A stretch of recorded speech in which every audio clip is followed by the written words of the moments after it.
수요 성경 공부에 정말 잘 오셨습니다.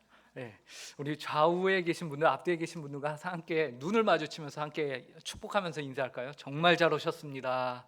라고 서로 인사하도록 하겠습니다. 네, 오늘 저희가 함께 보실 말씀은 로마서 1장 16절과 17절 두 절 말씀입니다. 제가 가진 성경으로는 신약 239페이지에 있고요. 로마서 1장 16절, 17절 말씀을 저희가 함께 보도록 하겠습니다. 네, 다 찾으셨죠? 저희가 한 목소리로 이 두 절 말씀을 읽어보도록 하겠습니다. 함께 읽겠습니다. 시작. 내가 복음을 부끄러워하지 아니하노니 이 복음은 모든 믿는 자에게 구원을 주시는 하나님의 능력이 됨이라. 먼저는 유대인에게요 그리고 헬라인에게로다. 복음에는 하나님의 의가 나타나서 믿음으로 믿음에 이르게 하나니 기록된 바 오직 의는 믿음으로 말미암아 살리라 함과 같으니라. 아멘. 우리는 지지난주 이제 2주 전이죠. 2주 전부터 저희가 로마서에 대해서 함께 공부하기로 하였습니다. 그래서 2주 전에는 저희가 로마서의 배경에 대해서 함께 살펴봤습니다. 로마서의 저자는 바울이었고요. 더디오라는 대필자가 바울이 이제 불러주는 서신을 대신 받아서 적었다라는 것을 우리가 함께 봤습니다. 그리고 로마서의 기록 연대를 대략 우리가 주 57년으로 보는데 이때는 바울이 1차, 2차 전도행을 마치고 3차 전도행 거의 끝 무렵에 이제 예루살렘 교회를 위한 이방 민족 교회가 헌금을 했어요. 그래서 그 헌금을 받은 상태에서 아직 예루살렘 교회에 갖다 주기 전 그 시점에 이제 바울이 한 장소에 오랜 기간 동안 머무는 거기서 썼다. 그래서 저희가 이것을 찾아보니까 고린도 지역에서 바울이 3개월 정도 머문 때가 있었다. 그래서 그때를 기점으로 보니까 이제 주후 57년경이 되더라라는 것이죠. 그래서 고린도 지역에서 고린도 교회에 머물면서 이제 썼습니다. 로마서의 대상은요 당연히 로마 교회였을 것이고요. 로마 교회는 바울이 직접 세운 교회가 아니었어요. 그리고 바울은 로마 교회에 한 번도 가본 적이 없었습니다. 단지 바울이 고린도에 있으면서 교제를 하였던 몇몇 로마 교회의 성도들과 그들과 서신을 주고받으면서 로마 교회의 형편을 바울이 알게 되었고 이제 바울 마음 가운데 하나님으로부터 오는 거룩한 부담감이 있었어요. 그래서 그 부담감을 가지고서 내가 정말 이 로마 교회를 섬겨야겠구나 라는 그러한 마음을 가지고서 로마서를 쓰게 된 것이죠. 그래서 바울이 세우지 않았고 누가 이 로마 교회를 세웠는가 그거는 알 수가 없습니다. 그거는 자료로 남아있지가 않아요. 하지만 많은 학자들이 생각하기를 아마도 이제 성령 강림하신 오순절 날에 이제 그때가 전국 각지에서 모든 유대인들이 예루살렘에 모였었거든요. 그래서 그 사람들이 예루살렘에 모였을 때에 마침 베드로가 설교를 하였고 그때에 성경에 보니까 로마에서 왔던 유대인들도 있더라라는 글귀가 적혀 있습니다. 9절이. 그래서 그들이 이제 베드로의 설교를 듣고 그 다음에 이제 로마로 돌아가서 유대인 회당에서 아마 교회를 시작했을 것이다. 그래서 처음에는 유대인들의 교회였을 가능성이 크고 이제 그들이 점점 생활하면서 주변에 이방인들이 로마 교회에 유입이 되었을 것이다 라고 우리가 봤습니다. 그런데 주후 49년에 이제 로마에서 핍박이 일어나죠. 클라우디우스라는 황제가 이제 로마의 모든 유대인들과 기독교인들을 다 내쫓는 그러한 정책을 펴니다. 그래서 결국 유대인들이 다 쫓겨나고 그렇게 되니까 로마 교회는 누구만 남죠? 이제 이방인들만 그 교회에 남는 거예요. 그런데 클라우디우스가 49년에 이것을 정책을 폈는데 54년에 죽게 됩니다. 그러면서 그의 정책이 같이 수그러들면서 쫓겨났던 유대인들이 다시 로마로 투입해서 들어오기 시작하는 거예요. 그러면서 이제 로마 교회는 이제 이방인들이 리더로서의 자리를 차지하고 있고 그 다음에 유대인들이 들어와서 같이 유대인과 이방인이 함께 신앙생활을 하게 되는 그런 모습을 갖추게 됩니다. 그래서 로마서를 바울이 기록한 목적은요 이제 이 복음을 잘 설명해 갖고 이 복음을 로마 교회 성도들이 잘 듣고 배워서 서로 조화롭게 신앙생활을 잘할 수 있고 그 다음에 좀 더 바울 가운데 마음에 있었던 것은 무엇이냐면 내가 저 로마를 지나서 서바나 땅끝이라고 이렇게 알려진 스페인까지 복음을 전해야 되는데, 그때 지금은 1차, 2차, 3차 전도행을 하면서 안디옥이라는 기점을 가지고서 선교를 했는데, 저 서바나는 안디옥은 너무나도 멀고 로마 교회를 기점으로 해서 하면 좋겠다. 로마는 아무래도 수도이고 하니까 굉장히 잘 자신이 활동을 할 수 있을 것이다 라는 생각을 가지고서 그렇게 했을 것입니다. 그리고 이제 오늘부터 본격적으로 우리가 로마서의 본문으로 들어가게 되면서 이제 내용을 살펴볼 텐데요. 우선 로마서 전체 구조는요, 저희가 지난주 나눠드렸던 프린트본을 제일 마지막에 그 전체 구조가 있습니다. 그래서 서론, 본론, 결론하고 본론은 이제 총 4가지로 나눠져 있는데요. 그 페이지를 제가 오늘 여러분들이 받으신 이 강의한 첫 페이지에 실었습니다. 그래서 보시면요, 로마서의 구조와 내용이라고 나와 있습니다. 저희가 공부를 하는 데 있어서 중요한 것이 내가 어디쯤을 공부하고 있다라는 그런 마인드맵을 우리가 갖고 있는 게 굉장히 중요하죠. 그러면은 염두하고 공부하면은 더 우리가 이거 언제 끝나나 이런 생각도 없이 지금 이거 여기쯤 하니까 금방 끝나겠구나 마음의 짐작이 되면서 이렇게 저희가 더 집중하면서 공부를 할 수가 있는 것이에요. 그래서 이것을 보니까 이 내용을 보시면요, 오늘 저희가 공부할 내용을 제가 밑줄을 쳐놨습니다. 그래서 보시면은 처음에 서론 부분, 그래서 서론은 바울 자신의 소개, 감사의 내용과 함께 로마서의 주제인 복음과 믿음의 관계를 얻게 되는 하나님의 의라는 서신의 주제 선언으로 전환되면 끝난다라고 하는데, 이 서신을 저희가 함께 보고요. 그 다음에 본론 부분 있죠. 본론 부분 중에서 1번 은혜 아래 들어오다, 이 부분까지 저희가 보는 것을 목표로 삼습니다. 그런데 이 첫 번째 은혜 아래 들어오다 부분이요, 로마서 1장부터 4장까지인데 그 내용이 굉장히 많습니다. 그래서 아마 오늘 제가 준비를 하다가 보니까 1장, 2장까지 하면은 오늘 분량이 딱 좋을 것 같아서 제가 2장까지 준비를 해놨고요. 그 다음에 다음 주에는 저희가 이제 은혜를 들어왔으면 이제 어떻게 하죠? 은혜 아래 살다 라는 부분을 이제 오늘 남은 부분과 함께 저희가 함께 하고요. 그 다음에 살다 보니까 은혜가 어떻게 되죠? 넘쳐 흐릅니다. 그래서 그 다음 주에는 은혜가 넘쳐 흐른다. 그리고 그 다음 주에는 이제 그 은혜를 통해서 교회를 빚어가는 것, 그리고 로마서의 결론 부분을 저희가 함께 보도록 하겠습니다. 자, 그러면요, 먼저 로마서는 바울의 상황과 여행 계획을 설명하고 로마 그리스도인에게 무난하며 거짓 예언자들을 죄송합니다. 제가 잘못 봤네요. 자, 그러면 오늘 이제 2페이지부터 함께 보시면 됩니다. 네, 한 장을 넘기시고 2페이지부터 보시면 돼요. 자, 서론 부분부터 보시면 됩니다. 자, 먼저 로마서는 바울이 로마 교회에 인사하는 내용으로부터 시작을 합니다. 편지니까 당연하겠죠. 편지니까 인사부터 하는 것이에요. 그런데 바울이 자신을 누구로 소개하고 있느냐, 이것이 중요합니다. 그래서 왜냐하면 바울은 로마 교회를 한 번도 가본 적이 없기 때문에 이 편지에서 자신을 누구로 소개하는지가 로마 교인들에게는 바울이 이러이러한 사람이구나 라는 정보를 얻을 수 있는 통로예요. 그래서 바울이 자신을 소개하는데 누구로 소개하느냐, 자신을 이렇게 소개합니다. 1절을 보시면요, 예수 그리스도의 종 바울은 사도로 부르심을 받아 하나님의 복음을 위하여 택정함을 입었으니. 바울은 자신을 무엇이라고 소개합니까? 우선 예수 그리스도의 종으로 소개하고 있습니다. 그래서 예수 그리스도의 종이다. 여러분, 당시 종은 어떠한 존재였습니까? 어떠한 신분이었죠? 종에게는 자신의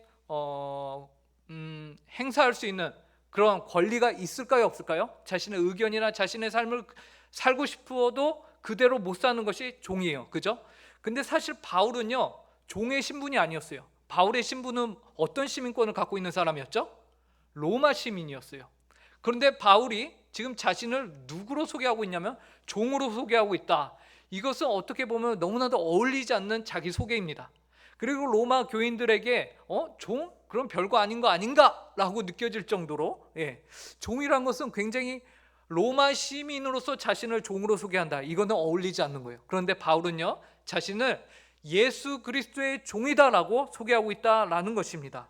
여기에서 우리가 한번 이렇게 왜 이러지? 라는 생각을 갖게 되고요. 그 다음에 두 번째, 바울은 자신을 누구로 소개하냐면 사도로 소개합니다. 사도로 부르심을 받은 자. 그래서 나는 부르심을 받았다. 부르심을 받았다. 사도다. 라는 것이죠. 그러니까 바울을 누군가가 불렀을 것이다. 그래서 바울에게 와라 하면 오고 가라 하면 가라 하는 그런 존재가 나다라고 말하고 있는 거예요. 철저히 바울은 자신이 가지고 있는 권위와 자신이 갖고 있는 권리를 내려놓으면서 자신을 로마 교인들에게 소개하고 있다라는 것이에요. 자, 그리고 세 번째입니다. 세 번째 바울이 자신을 어떻게 소개하는지 볼까요? 바울은 하나님의 복음을 위하여 택정함을 입은 자다라고 해요. 그러면서 나의 삶의 정체성을 여기서 드러내는데요. 무엇을 위한 삶이 바로 바울의 삶입니까? 복음이에요. 예, 복음입니다. 하나님의 복음을 위해서 내가 택정함을 받았다. 그래서 이 하나님의 복음을 위해서 내가 종이며 내가 부르심을 받았으며 사도이기 때문에 내가 또 가라면 가야 하는 그런 자다라는 것이 통합이 되는 것이에요. 바울이 복음을 위해서 택정함을 입었다고 하는데, 그렇다면 바울이 위해야 하는 그 복음은 어떤 것일까요? 예, 본문 2절에서 그 복음에 대하여서 다음과 같이 바울이 소개를 하고 있습니다. 복음이란 무엇인가? 예, 로마서 1장 2절 저희가 강의 안에 있는데 함께 읽어보도록 하겠습니다. 시작. 이 복음은 하나님이 선지자들을 통하여 그의 아들에 관하여 성경에 미리 약속하신 것이라. 예, 복음이 무엇이라고 합니까? 우리는 여기서 바울이 복음에 대해서 이제 크게 세 가지의 특징을 가지고서 기록하고 있는 것을 보게 돼요. 바울은요, 복음의 세 가지 특징을 말하고 있는데요. 그 첫 번째가 무엇이냐면 구약으로부터 유래가 된 것입니다. 예, 복음은요, 신약에 있어서 갑자기 생뚱맞게 뿅 하고 나타난 게 복음이 아니에요. 복음은요, 구약에서부터 온 것이에요. 구약으로부터 유래가 된 거예요. 그래서 하나님이 선지자들을 통하여서 그의 소개한 것이 바로 복음입니다. 그래서 복음은 신약에 홀로 튀어나온 것이 아니고요. 그리고 복음을 제대로 알기 위해서는요, 구약으로부터 시작을 해야 합니다. 구약으로부터 연결이 되지 않은 것은 복음이 아니에요. 진정한 복음이라는 것은 구약에서부터 선지자들의 입을 통해서 온 것이 바로 복음입니다. 그렇기 때문에요, 구약에서 왔다라는 것은 오랜 세월, 오랜 기간에 걸쳐서 계속해서 전해져 왔고, 그만큼 우리가 기다려 온 것이 바로 복음입니다. 그래서 오랜 세월 여러 세대와 여러 사람들을 통해서 전해진 기쁜 소식이 바로 복음인 것이, 우리가 복음을 제대로 알려면 구약 그리고 신약을 통해서 이 구약에 있는 내용들을 신약은 그러니까 구약에 있는 복음을 바르게 알 수 있는 열쇠의 키다라고 보면 됩니다. 그래서 구약으로부터 왔고 신약까지 연결이 되었으며 신약을 통해서 또 구약을 우리가 더 밝게 이렇게 성취가 되었구나라는 것을 보게 되는 것이에요. 자, 그리고 두 번째 특징은 무엇이냐면요, 복음은요, 그의 아들에 관한 것이, 그의 아들에 관한 것. 복음은 나에 관한 것. 사도 바울이 나에 관한 것이 복음이다, 아니면 뭐 어떤 유명한 사람에 대한 것이 복음이다라고 말하고 있잖아요. 복음은 오직 그의 아들에 관한 것이 복음입니다.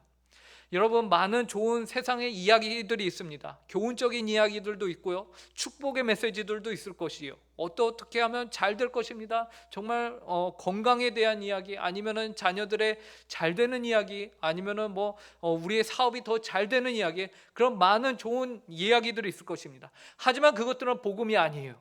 복음은 무엇이냐? 바로 그의 아들에 관한 것이 복음입니다. 예수 그리스도를 떠나서 다 잘 되는 것은 복음이 아니에요. 복음은 반드시 예수 그리스도에 관련된 것만이 복음입니다. 예수 그리스도가 빠진다면 그것은 오히려 복음이 아니라 독인 것이에요. 우리는 이것을 분명한 복음의 기준으로 삼아야 합니다. 사도 바울은 예수 그리스도, 그의 아들에 관한 것이 복음이다라고 아주 단정적으로 말하고 있습니다. 그리고 세 번째, 복음은요, 약속되어진 것입니다. 복음은 약속되어진 것이에요. 그러므로 복음은 약속이 되었다라는 것은 무엇을 의미합니까? 과거부터 있었고 그것이 지금 어떻게 됐다는 거예요? 성취가 되었다. 기다림 끝에 성취가 된 것이 복음입니다. 그래서 성취의 의미를 가지고 있어야 복음이에요. 그냥 허무하게 과거에 우리 약속했잖아 하고 잊어버리면은 그거는 복음이 아닌 거예요. 예. 복음은요, 기다리지도 않고 중간에 포기를 한다? 그러면 복음이 아닌 것이에요. 복음은요, 인내를 가지고서 우리가 기다려요. 기다리고 그것이 어떻게 되는 것이에요? 성취가 된다. 그것이 바로 복음입니다. 그래서 중간에 끝나는 이야기가 아니에요. 우리가 가볍게 인사하죠. 언제 한번 밥 한번 먹어. 이건 복음이 아니에요. 왜요? 그것은 그냥 지나가는 이야기예요. 예. 하지만 그것이 성취가 되는 것이, 복음은 성취가 됐습니다. 이 복음을 위해 이제 바울은 자신이 택함을 받았고 부르심을 받았다고 로마 교회 교인들에게 자신에 대해서 소개를 하고 있는 거예요. 그러면 우리 가운데 드는 의문은 그렇다면 이 구약에서부터 여러 선지자들을 통해서 약속되어졌고 또 기다려졌고 성취가 된 이 복음의 주인공이 그 아들은 누구냐라는 것이죠. 그 아들은 누구냐? 그 아들은 누구입니까? 3절과 4절을 저희가 함께 읽어볼까요? 그의 아들에 관하여 함께 읽겠습니다. 시작. 그의 아들에 관하여 말하면 육신으로는 다윗의 혈통에서 나셨고 성결의 영으로는 죽은 자들 가운데서 부활하사 능력으로 하나님의 아들로 선포되셨으니 곧 우리 주 예수 그리스도시니라. 뭐라고 말하고 있습니까? 두 가지로 말하고 있습니다. 두 가지로. 첫째는 육신을 기준으로 예수 그리스도는 누구이신가를 말하고 있고요. 그 다음에 두 번째는 성결의 영을 기준으로 예수 그리스도는 누구이신가를 말하고 있어요. 그래서 3절을 보면 그의 아들에 관하여 말하면 육신으로는 다윗의 혈통에서 나셨고 라고 말해요. 그래서 육신으로는 다윗의 혈통으로 나셨다. 이 말이 왜 중요합니까? 왜 중요하죠? 이제 다윗의 혈통으로 나오는 자만이 메시아며 그리스도일 것이다라고 구약에서 선지자를 통해서 얘기하셨기 때문에 그래요. 그래서 사무엘하 7장 13절과 16절 말씀을 보시면 이렇게 말합니다. 그는 내 이름을 위하여 집을 건축할 것이요 나는 그의 나라 왕위를 영원히 경고하게 하리라. 그리고 16절에서는 내 집과 내 나라가 내 앞에서 영원히 보존되고 내 왕위가 영원히 경고하리라 하셨다 하라. 이 말씀이 무슨 말씀이냐면 다윗 언약이라고 하는 말씀입니다. 다윗 언약. 다윗이 하나님을 향해서 내가 하나님을 향해서 성전을 짓겠습니다 했더니 하나님이 아니야 너는 안 돼 하면서 뭐라고 합니까? 그는 내 이름을 위하여 집을 건축할 것이요. 여기서 그는 누구냐면 다윗의 아들 솔로몬이요. 그래서 많은 사람들이 솔로몬이 그러면은 하나님께서 약속하신 그 아들인가? 근데 솔로몬은 어떻게 되죠? 말년에 패가망신을 하게 되지 않습니까? 그래서 하나님을 떠나는 사람이 돼버려요. 이상하다. 이스라엘의 민족들이 그러면 어쨌든 다윗의 왕위는 계속 이어지겠지. 근데 다윗의 왕위가 어떻게 됩니까? 이스라엘이 망하게 되죠.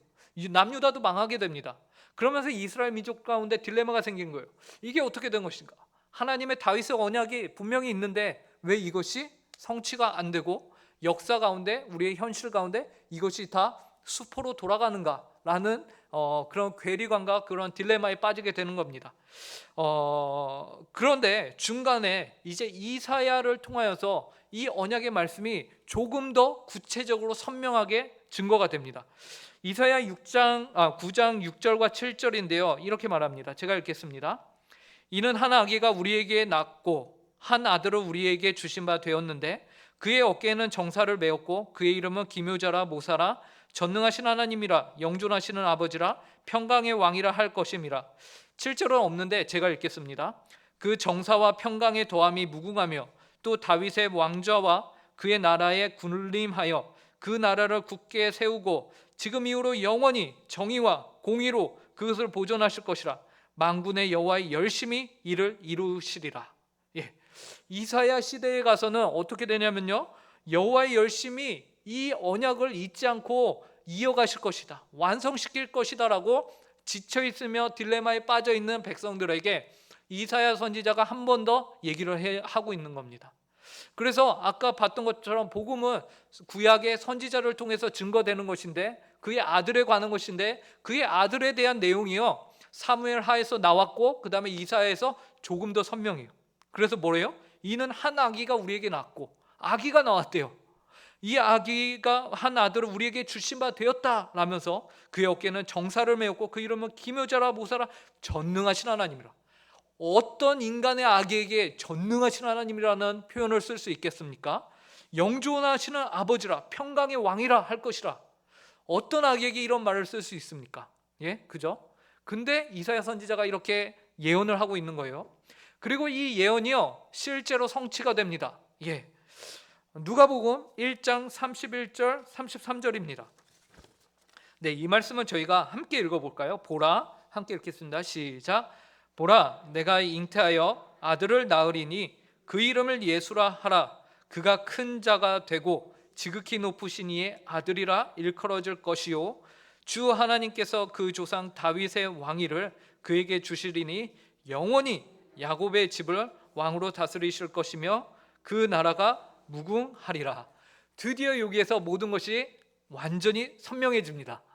예수 그리스도의 나심, 그 아기 예수를 통해서 저 옛날에 다윗 시절에 그리고 이사야 시절에 예언되었던 것이 하나씩 하나씩 조금 더 선명해지는 거죠. 그러면서 오늘날 우리가 보면은 이제 사실 예수님이 태어날 당시에도요, 사람들 모르는 사람들 많았거든요. 그죠? 예수님과 동시대에 사는 사람들도 긴가민가하고 결국에는 그들이 예수님을 십자가에 못 박아 죽이지 않았습니까? 메시아로 몰랐던 거예요.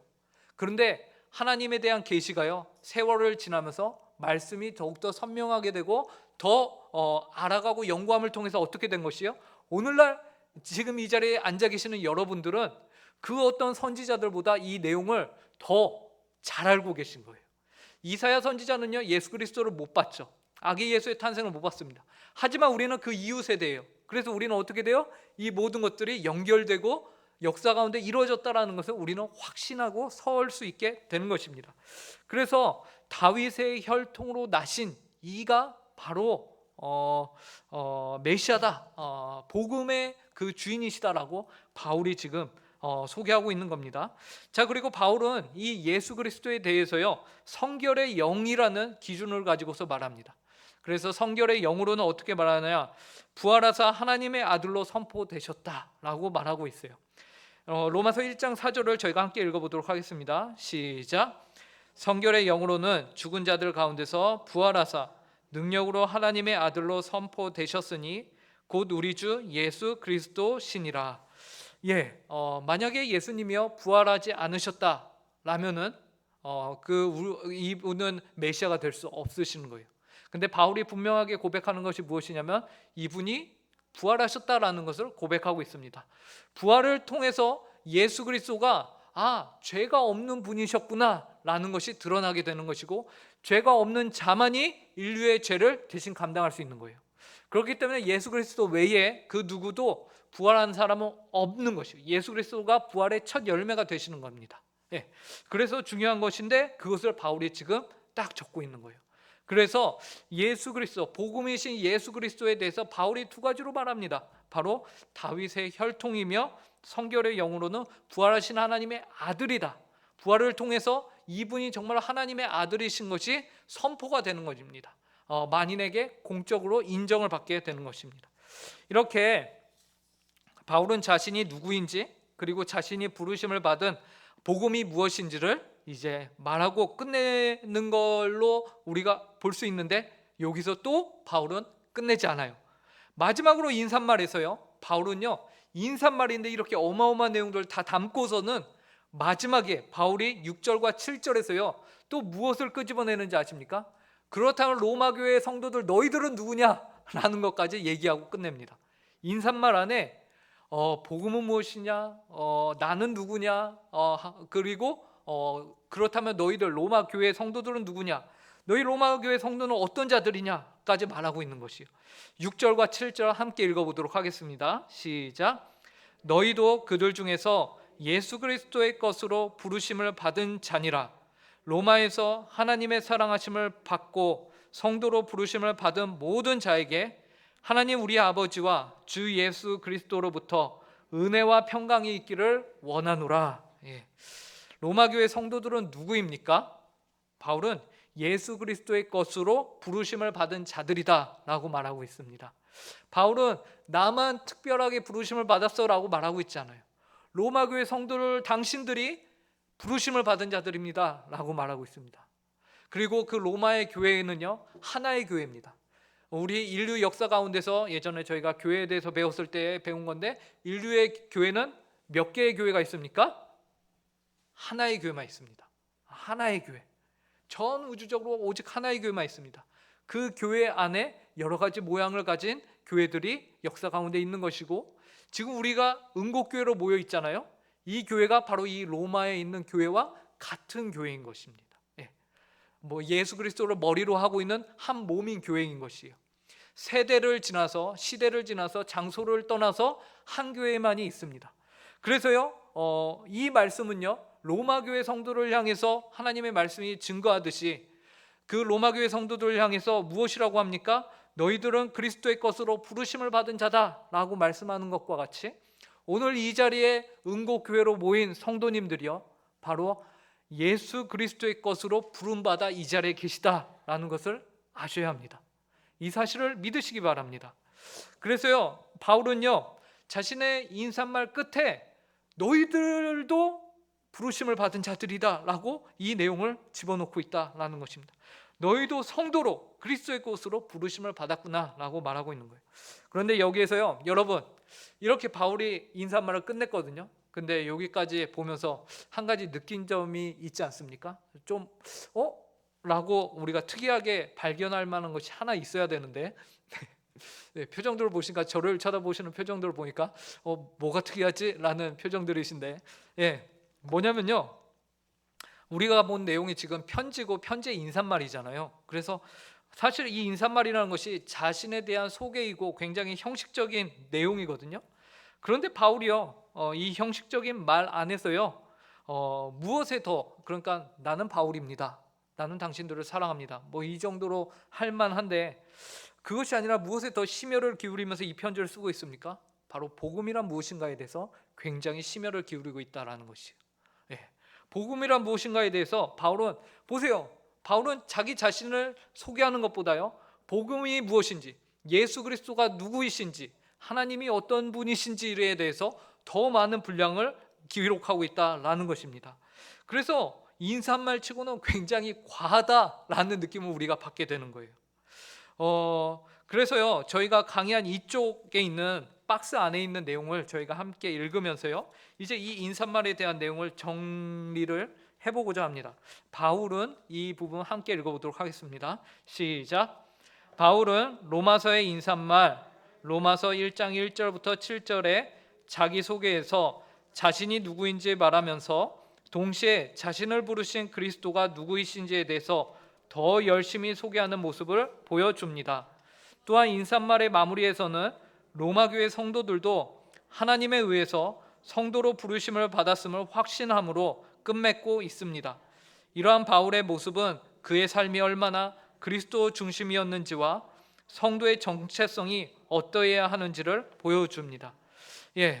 이렇게 바울은 로마 교회를 향해서요, 인사를 마치고는 이제 로마 교회를 향한 자신의 감사의 내용을 시작합니다. 그래서 바울은 인사말에서 그의 정체성이 어떠하다? 나는 사도며 종이며 복음에 붙들린 자다라는 것을 확실하게 각인시키고 있는 거죠. 그리고 그 다음에 이제 8절부터는요, 바울이요, 감사의 내용을 담고 있습니다. 그 감사의 내용은 자연스럽게 바울의 로마 교회를 향한 그의 열심과 그의 그 간절한 소망함이 그 감사의 내용 안에 묻어나요. 그래서 우선 바울은 8절과 9절에서요 이렇게 말합니다. 8절과 9절 말씀을 저희가 성경책을 통해서 한번 함께 읽어보도록 하겠습니다. 먼저 내가 함께 읽겠습니다. 시작. 먼저 내가 예수 그리스도로 말미암아 너희 모든 사람에 관하여 내 하나님께 감사함은 너희 믿음이 온 세상에 전파됨이로다. 내가 그의 아들의 복음 안에서 내 심령으로 섬기는 내 하나님이 나의 증인이 되시거니와 내가 항상 내 기도에 쉬지 않고 너희를 말하며. 바울은요 감사의 내용을 말하고 있는데요, 그 내용이 무엇입니까?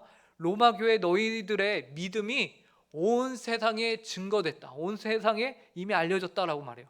근데 여기서 온 세상이라는 것은요 정말 땅끝을 말하는 건 아니고요, 바울의 이 온 세상, 그러니까 성경에서 말하는 온 세상은요 제한적인 의미를 둡니다. 특히 구원받은 자들을 의미할 때가 많아요. 그래서 요한복음 3장 16절에서도요 하나님이 세상을 이처럼 사랑하사라고 하셨을 때에 그 세상이 누구를 가리키느냐? 선택받은 자들을 말하거든요.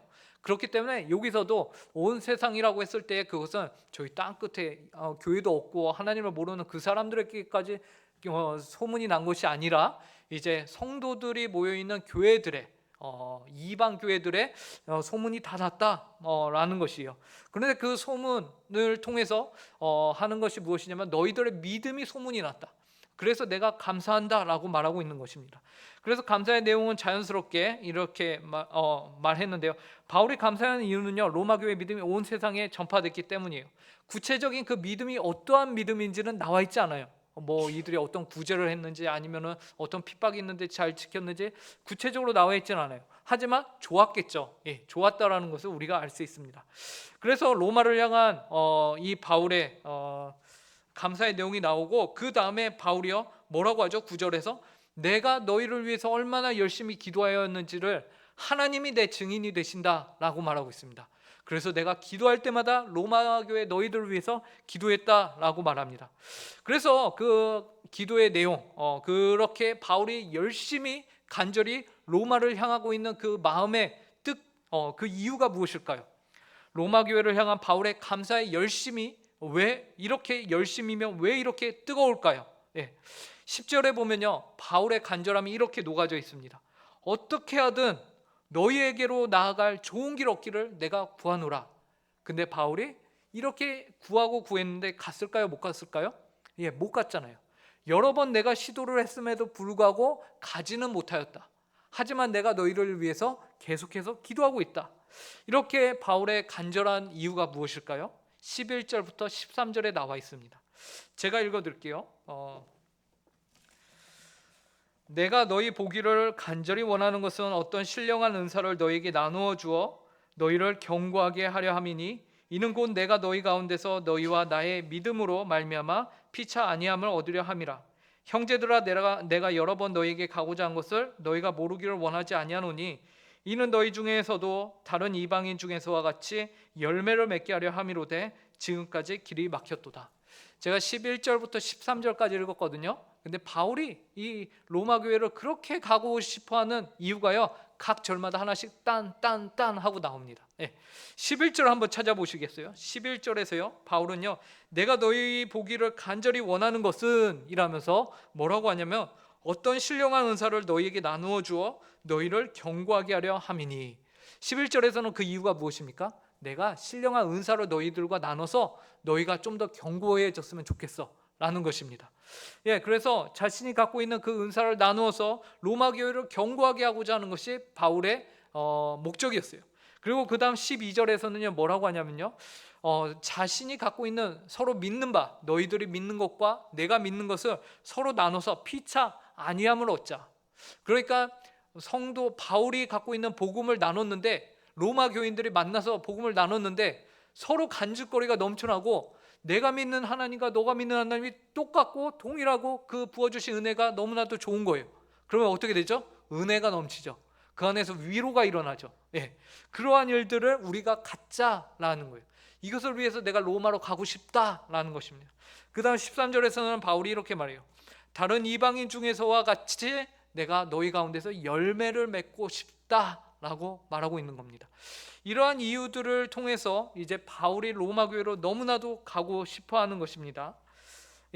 그러면서 바울이요, 헬라인이나 야만인이나 지혜 있는 자나 어리석은 자에게 다 내가 빚진 자라.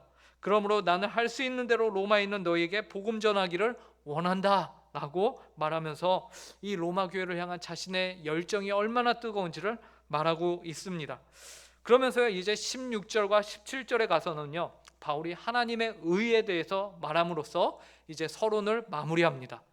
그런데 이 하나님의 의 16절과 17절에서요, 여러분들 성경에 체크하면 좋은데요, 16절 앞에요 왜냐하면이라는 그 단어가 빠져 있습니다, 우리 한글 성경에는. 그래서 16절에서요 바울이 이렇게 말하거든요. 내가 복음을 부끄러워하지 아니하노니. 그런데 이 복음은 모든 믿는 자에게 구원을 주시는 하나님의 능력이 됨이라. 먼저는 유대인에게요 그리고 헬라인에게로다 라고 말하고 있는데요, 이 16절을 말하기 위해서는요, 왜냐하면은 무엇이죠? 그 앞에 그 원인이 있다는 거예요. 그래서 그것에 대한 이유를 지금 들고 있는 거예요. 그럼 그 원인이 무엇입니까? 15절이에요. 15절에 뭐라고 하죠? 나는 할 수 있는 대로 로마에 있는 너희에게 복음 전하기를 원한다. 왜냐하면 그 복음은 내가 부끄러워하지 않기 때문이다 라는 겁니다. 여기서 여러분, 내가 이 복음을 부끄러워하지 않는다라는 것은요, 이제 바울이요 그냥 부끄러워하지 않어, 그냥 적당해가 아니고요, 이것은요 강조입니다. 부정을 두 번 사용해서 강조를 한 것이요. 그래서 무엇을 말하는 겁니까? 내가 이 복음을 자랑스러워해 라고 강조하고 있는 것이에요. 이 자랑스러워하는, 바울이 이토록 자랑스러워하는 복음, 그 복음은 어떠한 복음입니까? 이것도 세 가지로 정리가 돼요. 16절에 보면요, 세 가지가 나옵니다. 내가 이 복음을 부끄러워하지 아니하노니, 첫째는 하나님만이 주실 수 있는 구원이에요.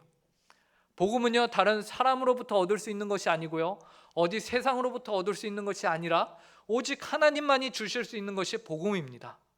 그래서 복음은요 차원이 달라요. 신적인 선물입니다. 인간들이 아무리 노력하고 열심히 해서 만들어서 좋은 것을 갖다 준다 한들 그것이 결코 복음에 비할 바가 아니에요. 오직 복음은 하나님께서만이 주실 수 있는 것이 복음이에요. 그래서 이 세상에요 유일한 것이 복음입니다. 유일한 것이 복음이에요. 복음만이 유일합니다. 그리고요, 그래서 하나님만이 주실 수 있는 것이 주실 수 있는 구원으로서 복음을 얘기하고 있고요. 그 다음에 그것은요 또한 아무나에게 주시는 것이 아니래요. 그럼 누구에게 주시느냐? 믿는 자에게만 주신다라고 합니다. 근데 감사한 것은요, 모든 믿는 자에게 주신다는 것이. 그래서 믿는 자라고 했을 때에 그 믿는 자에게 어떠한 자격이나 조건이 주어져 있지 않고 믿기만 하면 다 주신다라는 것입니다. 돈이 많은 사람이 믿었을 때 주어지는 것이 아니고, 인기가 많은 사람이 믿었을 때 주어지는 것이 아니고요, 모든 믿는 자, 누구든지 원하고 믿는 자는 내가 준다라는 것이에요. 여기서 누가 주시는 거죠? 하나님만이 주실 수 있으시잖아요. 그러니까 하나님께 구하는 자들에게는 하나님이 이 복음을 주신다라는 것이에요. 그리고 세 번째는 온 열방에 전해져야 하는 것이 바로 복음입니다. 그래서 바울이 이렇게 말하죠. 먼저는 유대인에게요, 그리고 헬라인에게로다. 이 부분은 이제 두 가지로 우리가 해석이 가능한데, 첫째는 유대인이건 헬라인이건 상관없이 모든 믿는 자라면은 어떠한 자격 조건 없이 다 주어진다라는 것이고요. 그리고 또 한 가지는 무엇이냐면은, 헬라인은 여기서 이방 민족들을 대표하거든요. 그러니까 예수 그리스도께서 말씀하신 것과 같이, 우리 주님께서 말씀하신 것과 같이 땅 끝까지 이르러 내 복음이 증거되어야 하는 것을 또한 말하고 있는 내용이에요. 그래서 이 복음에는 세 가지의 특징이 있습니다. 오직 하나님만이 주실 수 있는 구원이고요, 그리고 이 복음은 모든 믿는 자에게 주시는 것이고요, 그리고 이 복음은 온 열방에 전해져야 하는 복음입니다. 이 복음을요 바울은요 내가 부끄러워하지 않는다라고 말하고 있는 거예요. 그러면서 그 다음 17절에서 바울이요, 이 복음을 통해서 이 복음을 우리가 어떻게 갖게 되느냐, 그리고 이 복음에서 무엇이 드러나느냐를 말하는데요, 이 복음에서는요 하나님의 의가 드러난다라고 말하고 있어요. 그래서 17절을 저희가 함께 한 목소리로 한번 읽어보면 좋을 것 같은데요. 로마서 1장 17절입니다. 복음에는, 시작, 복음에는 하나님의 의가 나타나서 믿음으로 믿음에 이르게 하나니 기록된 바 오직 의는 믿음으로 말미암아 살리라 함과 같으니라. 그래서 여기서 그 유명한 이신칭의, 오직 믿음으로 말미암아 의롭다 칭함을 받는 그 멋진 구절이 바로 이 구절입니다. 그래서 하나님의 의가 나타나서라고 말합니다. 여러분, 나타났다라는 것은 무엇을 뜻합니까? 그것은요 내가 뭐 조작을 하거나 내가 노력한 게 아니라 그냥 뿅 하고 나온 걸 나타났다라고 해요. 그죠? 나타난 거예요.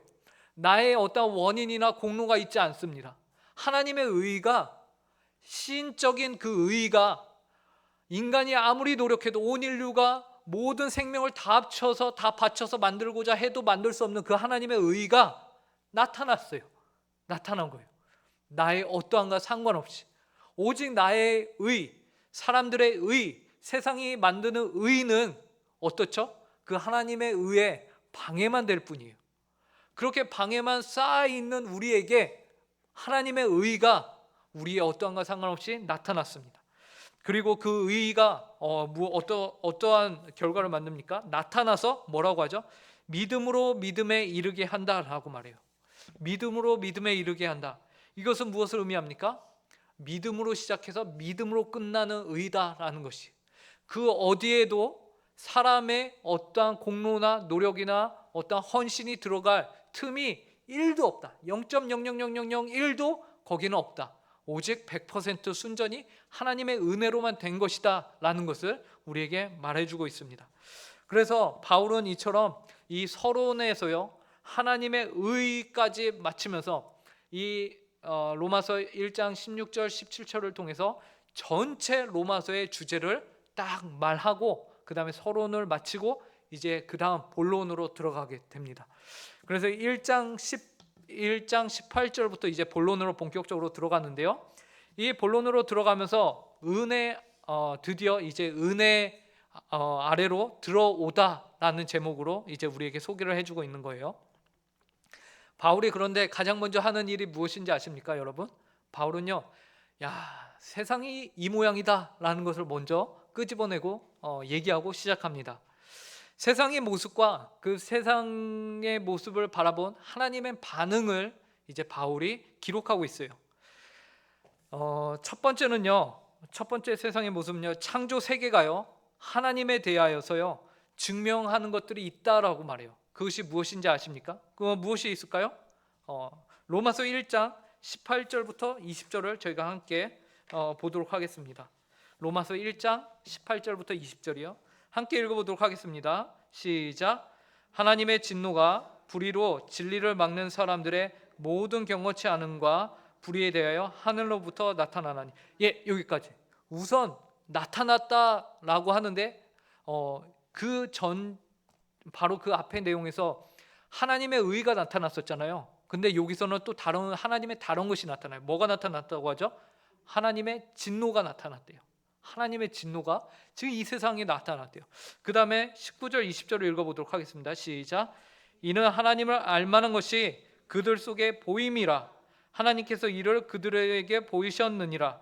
창세로부터 그의 보이지 아니하는 것들 곧 그의 영원하신 능력과 신성이 그가 만드신 만물에 분명히 보여 알려졌나니 그러므로 그들이 핑계하지 못할지니라. 하나님께서는요, 내 진노가 여기에 있다라고 말씀하세요. 그 다음에 이 세상 가운데 보여지는 것이 하나 더 있다고 말씀하시는데 그게 뭐예요? 하나님의 신성, 하나님의 능력, 하나님의 거룩함, 하나님의 속성들이 온 만물 가운데 심겨져 있다라고 말씀합니다. 이 모든 만물들, 우리가 아침에 뜨는 태양을 보면서, 해를 보면서, 밤의 달, 그리고 우리가 아름다운 광경, 하늘, 구름, 그런 것들을 보면서 하나님의 손길을 우리가 하나님께서 나의 신성을 거기에 다 담가놨다라고 말씀하고 계시다라는 것입니다. 그래서요, 하나님은 이 모든 것들이 나에 대해서 증명을 하고 있어라고 말하고 계세요. 그런데 이 창조 세계, 하나님이 만드셨고 그분의 신성을 심겨놓은 이 세계에 대해서요, 인간들의 반응이 그 다음에 나옵니다. 인간들의 반응이 21절부터 나오는데요, 이래요. 하나님을 알되 하나님을 영화롭게도 아니하며 감사하지도 아니하고 오히려 그 생각이 허망하여지며 미련한 마음이 어두워졌나니. 사람들이 하나님이 심겨놓은 모든 자연 만물을 보고서는요, 어떻게 된다고 합니까? 하나님을 알되 그 하나님을 영화롭게 하지 않는다라고 말하고 있습니다. 인간들의 반응이 이렇게 악합니다. 그리고 22절에서는 스스로 지혜 있다 하나 어리석게 돼요. 스스로는 너무나도 지혜 있대요. 자연 만물을 연구하고 관찰하고 과학적으로 분석하고 새로운 이론을 발견해내고 그래서 더 문명의 진보를 이뤄낸 자들이지만 성경은 그것을 보면서 뭐라고 합니까? 스스로 지혜 있다 하나 어리석게 돼요. 그 다음에 23절에서 뭐라고 합니까? 썩어지지 아니하는 하나님의 영광을 썩어질 사람과 새와 짐승과 기어다니는 동물 모양의 우상으로 바꾸었느니라. 하나님은요, 이 세상의 만물을 통해서 그분의 신성을 숨겨놓으셨습니다. 그래서 이 만물을 보면서 마땅히 인간이 할 것은 하나님을 영화롭게 해야 되는데, 인간은요, 이 만물을 보고서는요, 이 아름다운 꽃을 보고서는요, 하나님까지 가지를 못해요. 이 꽃을 보고는요, 어떻게 해요? 오, 꽃님이시여 하면서 이 꽃을 숭배하고 경배하고 꽃에게 절하기 시작한다라는 것이. 예. 놀라운 것은 굉장히 학문적으로 지식적으로 과학적으로 많이 안다라고 하는 사람들조차도요, 점집에 다니고 미신을 믿으며 정말로 말도 안 되는 하나님이 아닌 것들에 벌벌 떨면서 살아간다라는 것이죠. 정말로 아이러니한 것 같습니다. 하지만 그러한 현상을요, 이미 성경은 알고 있었고 성경은 그런 인간들의 현상에 대해서 말하고 있습니다. 그것이 뭐예요? 무엇입니까? 인간들의 죄성이에요. 죄성이 이 안에 담겨 있다라고 말하고 있는 것입니다. 저희 강의한 그래서 5페이지를 보시면요, 창조 세계의 계시에 대한 인간들의 반응이 이제 도표로 나와 있는데요, 왼쪽 그림을 보시면은 인간은 위로는 창조자, 아래로는 창조 세계가 있습니다.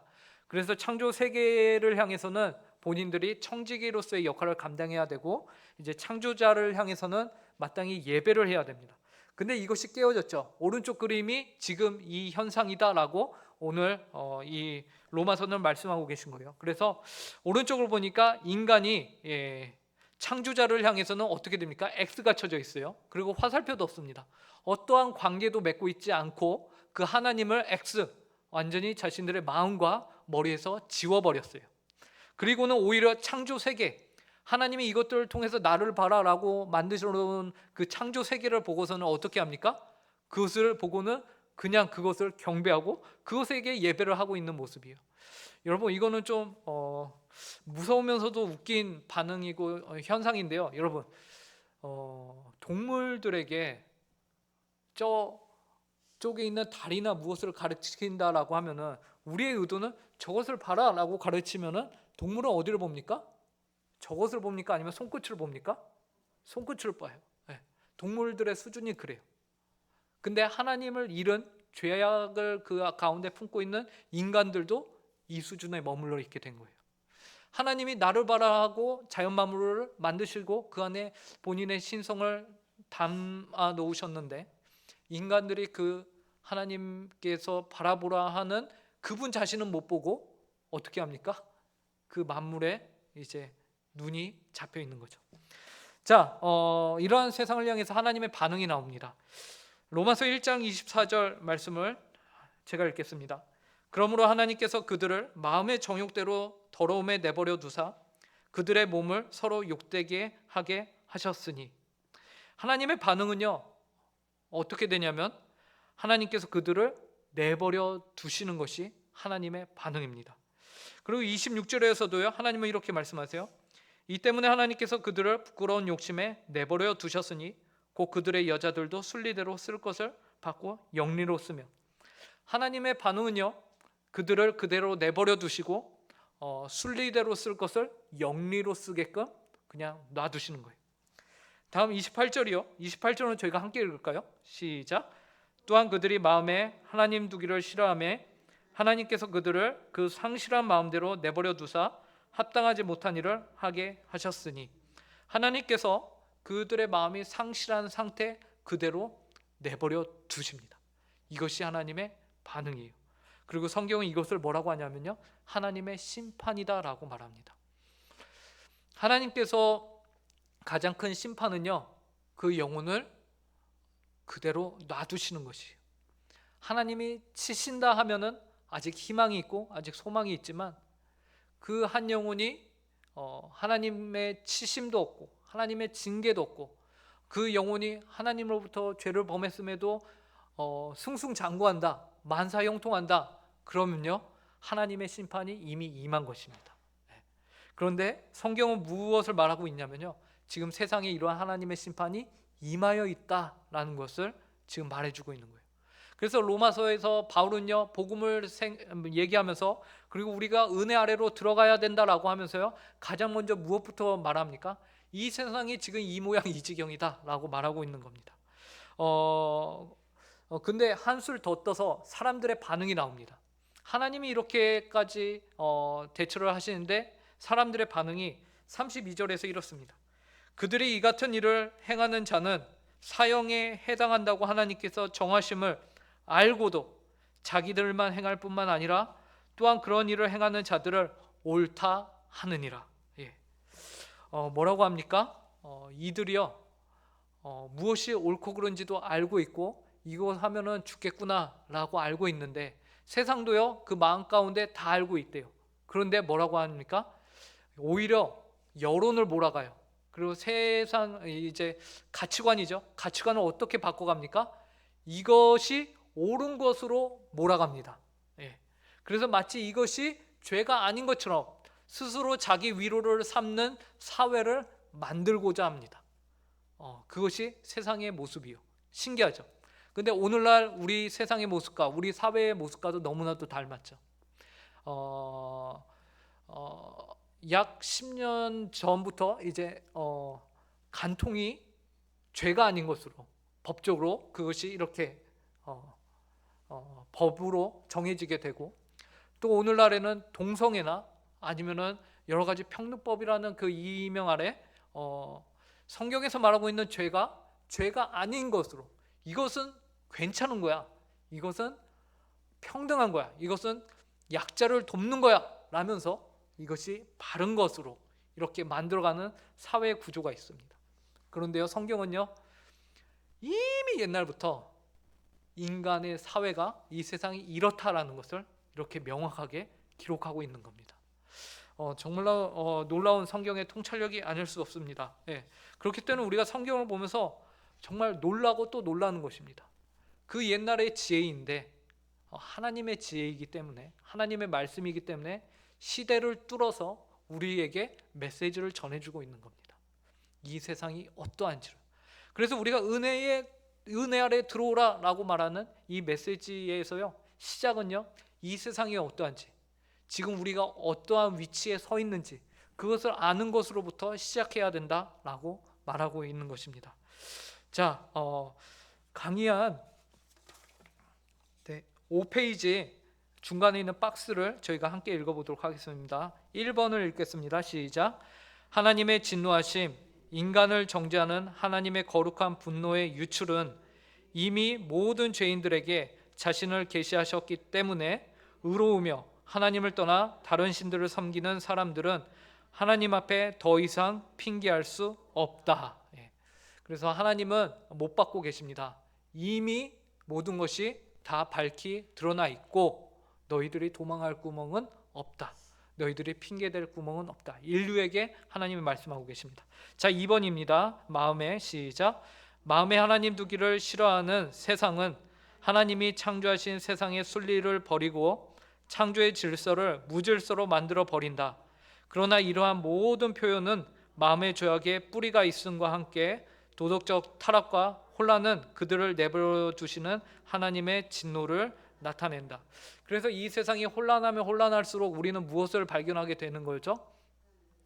하나님의 진노가 지금 우리 가운데 있구나라는 것을 우리가 보게 되는 것이죠. 그러면 우리가 해야 할 일은 무엇입니까? 이 진노 가운데서 우리가 해야 할 일은 무엇입니까? 하나님의 성도로서, 그리고 이 세상에, 이 지구의 유일한 희망은 교회입니다, 여러분. 우리가 교회로서 하나님을 온전히 아는 유일한 집단으로서, 그리고 이 세상이 어디로 가며 어떻게 살아야 할지를 유일하게 아는 공동체로서 이 사회에, 이 세상에 희망이 되어야 돼요. 복음을 우리가 온전히 그들에게 보여줄 수 있어야 합니다. 그래서 지금 시간이 다 돼서 아직 오늘 2장을 마쳐야 되는데 1장을 마쳤습니다. 네, 그래서 저희가 다음 시간에 좀 더 속도를 내는 걸로 하고요. 오늘은 1장 이 부분까지 하고요. 마지막 정리하며로 함께 가보도록 하겠습니다. 마지막 페이지 정리하며 함께 읽어보도록 하겠습니다. 정리하며 1 시작. 바울은 복음을 위하여 사도로 부르심을 받았습니다. 그리고 그 복음을 부끄러워하지 않았다고 합니다. 우리 또한 복음에 붙들린 성도의 책임을 다할 수 있어야 할 것입니다. 이처럼 우리가 복음의 책임을 다할 수 있는 우리 모든 성도들이 되기를 바라고요. 자, 2번 시작. 세상은 하나님의 창조의 순리를 바꾸어 마음의 정욕대로 살아갑니다. 우리 성도들이 이러한 세상의 흐름에 휩쓸리지 않게 하시고 하나님의 거룩함을 드러내는 거룩한 교회로 성장해야 합니다. 예. 우리가 어떻게 살아야 할지를 또한 이렇게 우리가 어떠한 교회로 서야 할지를 저희가 또 생각해 보고요. 마지막 3번입니다. 말씀을 배우고 성경을 더 잘 아는 것으로 남을 판단하지 않고 삶으로 아는 바를 드러내어 하나님을 영화롭게 하는 삶을 사는 우리 모두가 되어야 합니다. 예. 네. 제가 기도하고 성경 공부를 마치겠습니다. 하나님 아버지, 오늘 로마서 1장을 통하여서 저희에게 하나님 아버지 복음이 무엇인지, 그리고 그 복음을 우리에게 허락하신 하나님이 어떠한 분이신지, 그리고 하나님 아버지 저희의 정체성이 또한 무엇인지를 알려주시니 감사합니다. 하나님 아버지 또한 오늘 말씀을 통하여서 우리가 살아가고 있는 이 세상이 지금 어떠한 현실 가운데 있는지, 하나님께서는 우리에게 온 세상 만물을 통해서 주님을 알 수 있는 은혜로 허락하셨음에도 불구하고 하나님 아버지 저희의 눈이 어두워서 그리고 저희의 마음이 부패하여서 하나님 그 진실을 보기를 원하지 않고 하나님 아버지 오히려 순리대로 써야 할 것들을 영리대로 우리의 탐욕과 우리의 마음대로 쓰기로 결정하고 또 그것이 옳다라면서 하나님 아버지 우리가 옳고 그름을 판단하는 자리에 서는 이 세상 가운데 살아감을 고백합니다. 하나님 아버지 저희가 이 험난한 세상 가운데서 주님의 몸된 교회로서 하나님 아버지 이 세상의 빛과 소금, 그리고 어디로 가야 할지, 이 세상이 어떻게 살아야 할지를 알려주는 유일한 소망의 공동체가 되게 하여 주시옵소서. 하나님 아버지 그 소망은 바로 복음입니다. 바로 하나님의 아들에 대한 말씀입니다. 하나님 아버지 저희가 이 복음을 더욱더 깊이 그리고 정확하게 알아가는 이 수요 성경 공부 시간이 될 수 있도록 은혜를 허락하여 주시옵소서. 감사하며 이 모든 말씀 예수님의 이름으로 기도합니다.